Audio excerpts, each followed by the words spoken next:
नमस्कार दोस्तों, आज हम डिस्कस करेंगे क्लास 10th चैप्टर 2 और पार्ट 7। इससे पहले मैंने part 6, part 5, part 4, part 3, part 2, part 1 सारे अपलोड कर दिए हैं। इस वीडियो को देखने से पहले वो पार्ट्स देखो तो आपको ये वीडियो आसानी से समझ में आएगा, है ना। तो अब हम अपना नेक्स्ट टॉपिक डिस्कस करते हैं इस पार्ट के लिए।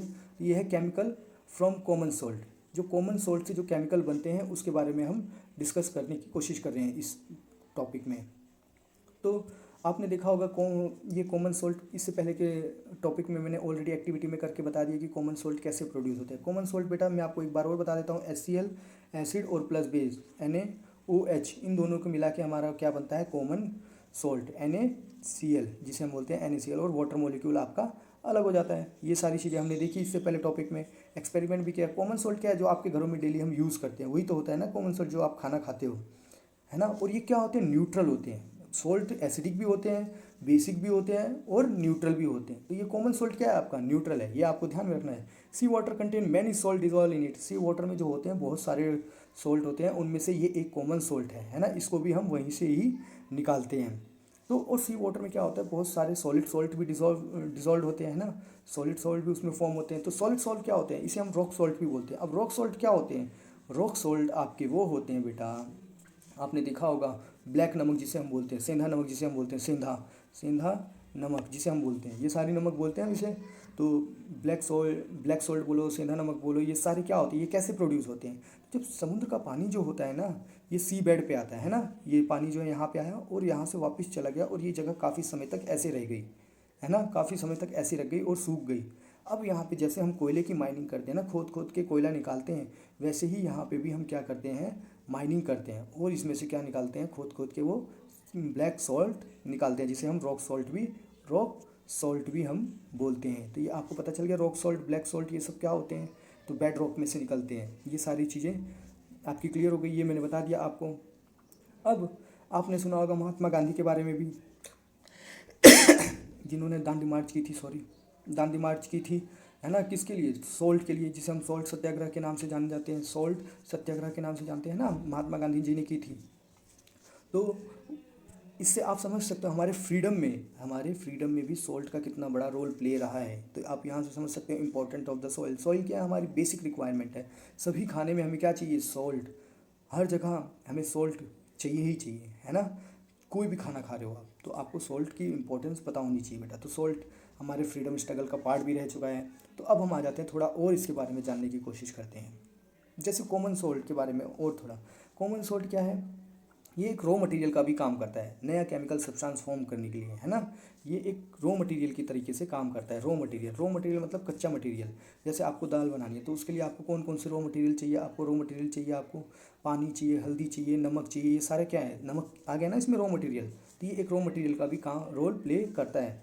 द कॉमन सोल्ट दस obtain in is an important raw material for various material of daily use. मैंने बता दिया, जैसे जैसे आपको होता है, जैसे आपको सोडियम हाइड्रोक्साइड बनाना है, इसमें भी आपको सोल्ट की ज़रूरत पड़ेगी, baking soda, washing soda, bleaching powder and many more, और बहुत सारी चीज़ें ऐसी हैं जिसमें आपको सोल्ट की ज़रूरत, कॉमन सोल्ट की ज़रूरत पड़ती ही है।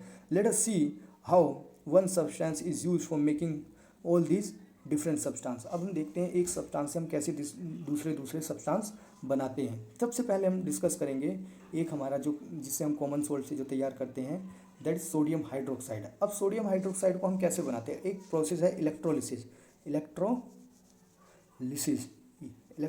है ना। इलेक्ट्रोलिसिस के थ्रू हम क्या बनाते हैं, सोडियम हाइड्रोक्साइड। अब ये कैसे बनेगी, आप बोलोगे भैया ये कैसे बनेगी, तो उसको मैं बता देता हूँ आपको। सिंपल देखो क्या होता है, देखो इसमें कहीं इलेक्ट्रोलिसिस लिखा है, नहीं लिखा है, चलो कोई बात नहीं। तो जो प्रोसेस हम सोडियम हाइड्रोक्साइड फॉर्म कर रहे हैं ना, वो इलेक्ट्रोलिसिस, क्योंकि हम इसमें इलेक्ट्रिसिटी पास करते हैं। अब कैसे होता है, देखो समझने की कोशिश करो। मान लो हमने सोल्ट लिया, है ना, एक बीकर लिया, इसमें पानी डाल दिया, इसमें सोल्ट भी मिला दिया, है ना। अब हमने इसमें क्या किया, एक कैथोड रे एनोड रे पास कर दी, जैसे कैथोड रे एनोड रे है। अब हमने क्या किया, इसमें से इलेक्ट्रिसिटी पास करेंगे। इलेक्ट्रिसिटी पास करने के बाद क्या हो जाएगा, आपका जो NaCl है ना, वो क्या हो जाएंगे, इनके जो आयन है ना वो सेपरेट हो जाएंगे, पॉजिटिव और नेगेटिव आयन आपस में क्या हो जाएंगे, सेपरेट हो जाएंगे। तो उससे हम क्या फॉर्म कर देंगे, सोडियम हाइड्रोक्साइड।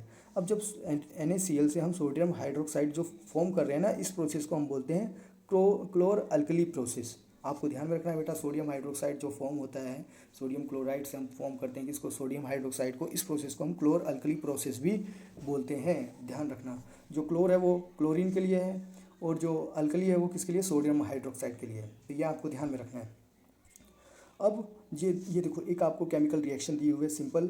NaCl को आपने वाटर में मिलाया है ना, नमक को पानी में मिलाया और इलेक्ट्रिसिटी पास करी, आपका क्या बन गया, सोडियम हाइड्रोक्साइड। और दूसरे प्रोडक्ट आपके निकले क्लोरीन गैस और हाइड्रोजन गैस। ये दो चीज़ें आपकी एक्स्ट्रा निकली। ये आपको पता चल गया बेटा कि आपने नमक को पानी में मिलाया, उसके बाद इलेक्ट्रिसिटी पास करी, इलेक्ट्रिसिटी पास करने के बाद आपका बन गया सोडियम हाइड्रोक्साइड और आपका एक्स्ट्रा प्रोडक्ट निकला क्लोरीन गैस और हाइड्रोजन गैस। ये चीज़ें आपकी निकल गई बाहर।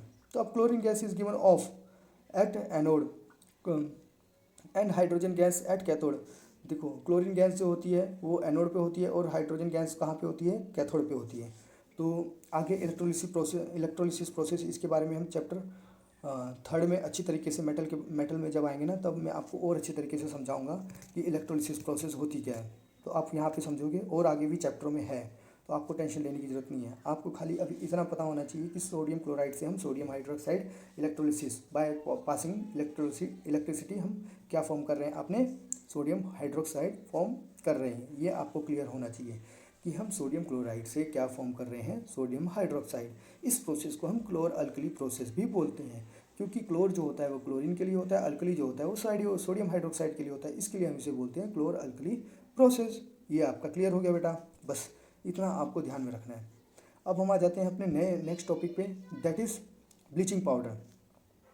अब ब्लीचिंग पाउडर के बारे में हम देखते हैं। ब्लीचिंग पाउडर कैसे बनता है, कैल्शियम हाइड्रोक्साइड को मैंने क्लोरीन के साथ रिएक्ट कर दिया और मेरा क्या बन गया, bleaching powder. That is Ca calcium और ये आपका CaOCl2 और हाइड्रोजन फॉर्म हुआ। अब कैसे बना ये देख लेते हैं। You have already come to know that the chlorine is produced during the electrolysis. अब क्लोरीन प्रोड्यूस होता है, आपको पता चल गया। इलेक्ट्रोलिसिस प्रोसेस करते हैं, मैंने बताया क्लोरो अल्किल क्यों बोलते हैं, क्योंकि क्लोरीन उसमें फॉर्म हो रहा होता है। तो electrolysis of aqueous solution chlorine sodium chloride को हम एक्वस सोडियम क्लोराइड को हम ब्राइन भी बोलते हैं। ये आपको ध्यान में रखना है। पीछे भी मैंने बताया सोडियम क्लोराइड मतलब उसमें पानी मिला दो तो क्या हो जाता है, ब्राइन। इसे हम ब्राइन भी बोलते हैं, ध्यान में रखना आपको। This chlorine gas is for the manufacturing of bleaching powder. अब यही जो गैस होती है, जो क्लोरीन गैस मैंने देखा ना, आपने देखा ना, इलेक्ट्रोलिसिस करने के बाद NaCl को H2O के साथ रिएक्ट किया आपने, ये देखो ये रिएक्ट किया, आपकी क्लोरीन गैस भी निकली और हाइड्रोजन गैस भी निकली। तो यहाँ पे यही बता रहे हैं, क्लोरीन गैस निकली। अब हम इसका यूज़ कैसे कर रहे हैं, क्लोरीन गैस का जो यूज़ कर रहे हैं हम ब्लीचिंग पाउडर बनाने के लिए यूज़ कर रहे हैं। Bleaching powder is produced by the action of chlorine and dry slaked lime. देखो, ड्राई स्लेक्ड लाइम मतलब calcium hydroxide, dry calcium hydroxide के साथ हम क्या कर रहे हैं, क्लोरीन को रिएक्ट कर दे रहे हैं और हमारा क्या बन जा रहा है, ब्लीचिंग पाउडर। इसको हम रिप्रेजेंट करते हैं CaOCl2। Actual composition is quite complex. इसका एक्चुअल कंपोजिशन होता है ना, वो क्वाइट कॉम्प्लेक्स होता है, मतलब थोड़ा टफ होता है। तो ये आपको पता चल गया कि हमने क्या किया, पहले सोडियम क्लोराइड से हमने सोडियम हाइड्रोक्साइड फॉर्म कर दिया और सोडियम हाइड्रोक्साइड में आपको एक्स्ट्रा प्रोडक्ट मिल गया Cl2 और H2। तो हमने Cl2 का यूज़ करके हमने क्या बना लिया, ब्लीचिंग पाउडर। Cl2 को हमने किसके साथ रिएक्ट कर दिया, कैल्शियम हाइड्रोक्साइड, जिसको हम बोलते हैं स्लैग्ड लाइम। और ये स्लैग्ड लाइम कैसा होना चाहिए था, आपका ड्राई होना चाहिए था। तो इस हिसाब से हमने क्या किया, इसको हमने फॉर्म कर दिया। ये आपको पता चल गया ब्लीचिंग पाउडर कैसे प्रोड्यूस हो रहा है। तो आपको देखना है बेटा, कनेक्ट करना है कि पहले हमने सोडियम हाइड्रोक्साइड उसमें से क्लोरीन गैस निकल गई, तो हमने उसका यूटिलाइज़ किया किसमें, ब्लीचिंग पाउडर में। उसको किसके साथ रिएक्ट कर दिया हमने, कैल्शियम हाइड्रोक्साइड के साथ slagged lime, dry slagged lime के साथ हमने क्या कर दिया, उसे रिएक्ट कर दिया और हमारा क्या बन गया, ब्लीचिंग पाउडर। और वाटर मॉलिक्यूल आपका एक्स्ट्रा निकल गया। तो ये चीज़ें आपको क्लियर हो गई बेटा। अब देखो यूजेस आपको पता होना चाहिए बेटा, ये बहुत इंपॉर्टेंट टॉपिक है। इसमें यूजेस आना ही चाहिए आपको, और यूजेस ही आपसे ज़्यादा पूछेंगे और थोड़ी केमिकल रिएक्शन के बारे में आपसे पूछेंगे। तो इन सभी का, baking soda, bleaching powder, sodium hydroxide कैसे बन रही है, ये आपको पता होना चाहिए। इसमें हम कॉमन सोल्ट का ही यूज़ कर रहे हैं। आप देखो तो हम कॉमन सोल्ट का ही यूज़ कर रहे हैं। तो मैं आपको बताऊँगा जैसे जैसे आएगा। तो अब हम थोड़ा ब्लीचिंग पाउडर का यूज़ देख लेते हैं। आप जाते होंगे नाई की दुकान पे ब्लीचिंग करवाने।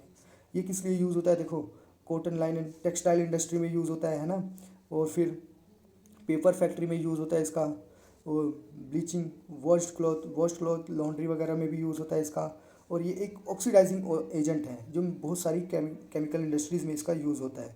ये आपको समझ गया। और डिसइंफेक्टेंट इन ड्रिंकिंग वाटर में, मतलब जो ड्रिंकिंग वाटर है ना उसको जम्स फ्री करने के लिए हम किसका यूज़ करते हैं, ब्लीचिंग पाउडर का। ये सारी चीज़ें क्लियर हो गई कि आप दो दो तीन तीन यूज़ आपको पता होने चाहिए। जैसे टेक्सटाइल इंडस्ट्री में इसका यूज़ होता है, पेपर फैक्ट्री में इसका यूज़ होता है ना, केमिकल इंडस्ट्री में इसका यूज़ होता है। क्यों? क्योंकि ये एक ऑक्सीडाइजिंग एजेंट है और वाटर को जम फ्री करने में इसका यूज़ होता है। ये सारी चीज़ बातें आपको बेटा पता होनी चाहिए। अब हम आ जाते हैं अपने नेक्स्ट टॉपिक पे। नेक्स्ट सॉल्ट, ये एक सॉल्ट ही है, सारे सॉल्ट ही हैं। तो ये क्या हो गया, बेकिंग सोडा। तो बेकिंग सोडा के बारे में हम डिस्कस करते हैं। बेकिंग सोडा क्या होता है? तो बेकिंग सोडा देखो, बेकिंग सोडा भी कैसे बनता है, सॉल्ट से ही, कॉमन सॉल्ट से ही बनता है। उसमें वाटर मिला दो, कार्बन डाइऑक्साइड मिला दो और अमोनिया मिला दो। देखो, तो the soda common salt is used in kitchen for making tasty crispy pakora. आप पकौड़ा वगैरह बनाते हो घर में, टेस्टी और क्रिस्पी करारे करारे पकौड़ा बनाने हैं आपको, तो उसमें आप किसका यूज़ करते हो, बेकिंग सोडा का। यहीं पे आपको इसका पहला यूज़ तो पता चल गया। Some time it is added for faster cooking, और ये फास्ट कुकिंग, फास्ट करने के लिए भी बनता है, ये दूसरा यूज़ हो गया। The chemical name of the compound sodium hydrogen carbonate. तो जो बेकिंग सोडा का जो केमिकल कंपाउंड नेम है तो वो क्या है, सोडियम हाइड्रोजन कार्बोनेट। ये आपको पता होना चाहिए। जो इसका कंपाउंड नेम है, केमिकल नेम है, ये क्या है, सोडियम हाइड्रोजन कार्बोनेट। बेटा मैं 2 से 3 बार बोलता हूँ ताकि आपको चीज़ें बार बार क्लियर होती चली जाएं। It is produce using the sodium chloride. इसको प्रोड्यूस कैसे करते हैं, सोडियम क्लोराइड का यूज़ करके। देखो, सोडियम क्लोराइड वाटर में मिला दो और कार्बन डाइऑक्साइड में मिला दो और अमोनियम गैस में मिला दो, फिर इन सबको रिएक्ट कर दो तो आपका मिल जाएगा अमोनियम क्लोराइड और प्लस सोडियम हाइड्रोजन कार्बोनेट। ये आपको पता चल गया कि मैंने क्या किया, सोडियम क्लोराइड को, sodium chloride and water, carbon dioxide और अमोनियम गैस को, इन चारों को मिला दिया, फिर हमको क्या मिल गया, अमोनियम क्लोराइड और सोडियम हाइड्रोजन कार्बोनेट। ये आपका बन गया। ये इस प्रोडक्ट को हम बोलते हैं क्या, बेकिंग सोडा। ये आपको चीज़ें क्लियर हुई। Did you check the pH of sodium hydrogen carbonate in activity? अब सोडियम हाइड्रोजन कार्बोनेट की आपने पीएच लेवल चेक किया होगा, तो हाँ चेक किया था हमने। क्या वो 14 था? नहीं, 14 के आसपास ही था। इसके लिए वो क्या था, बेसिक था। Can you correlate why it is use neutralize and acid? मैंने बताया था ना, बेकिंग सोडा खाते हैं हम, है ना। तो बेकिंग सोडा क्यों खाते हैं, क्योंकि ये क्या करता है, ये एसिड को क्या करता है, न्यूट्रलाइज। क्यों न्यूट्रलाइज करता है? क्योंकि ये क्या होता है, बेसिक होता है, तभी तो न्यूट्रलाइज करेगा ना। बेसिक नहीं होगा तो न्यूट्रलाइज कैसे करेगा। It is mild non corrosive base. ये क्या है, मैंने बताया ना, बेस है।